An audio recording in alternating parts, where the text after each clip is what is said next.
Hey everybody, I'm Salty Seattle. I'm making some funky rainbow pasta shapes today. And a lot of you have seen me make big, unruly rainbow sheets of pasta.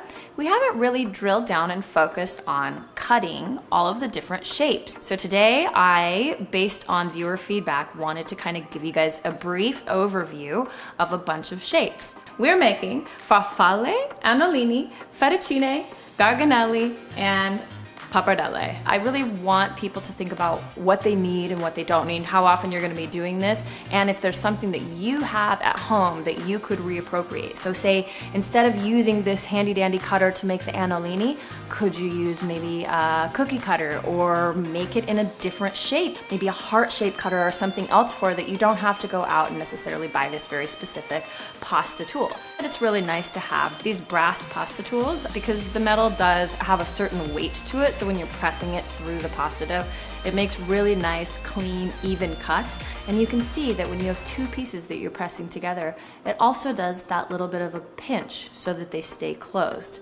Garganelli is the hand-rolled version of penne.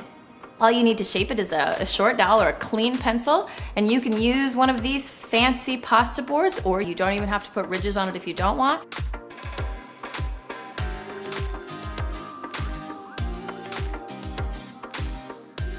For the annolini, we are going to use this round press that looks like something you would stamp out ravioli with. It's technically, the shape is called annolini, so it's a little annolini press.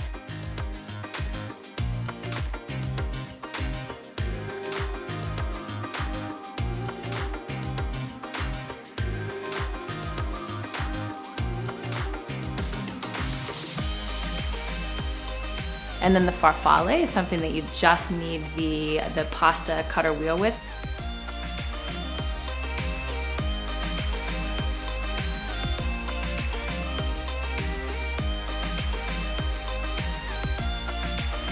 And then for pappardelle you have a little bit of fluidity with. You can make it roughly 12 inches long and somewhere between, say, 2/3 of an inch to even a bigger pappardelle, even like an inch and a quarter. Embrace that, that kind of rustic, raw quality with the pasta.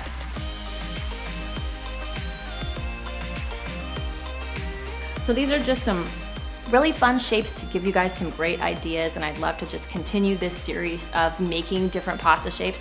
So down in the comments, I would really appreciate it if you would let me know other fun pasta shapes that you want to see, or even just the craziest, most whimsical thing that you think that I should turn into pasta. And please continue to join me. I'm Salty Seattle. You can subscribe to my YouTube channel. Thank you so much. See you soon.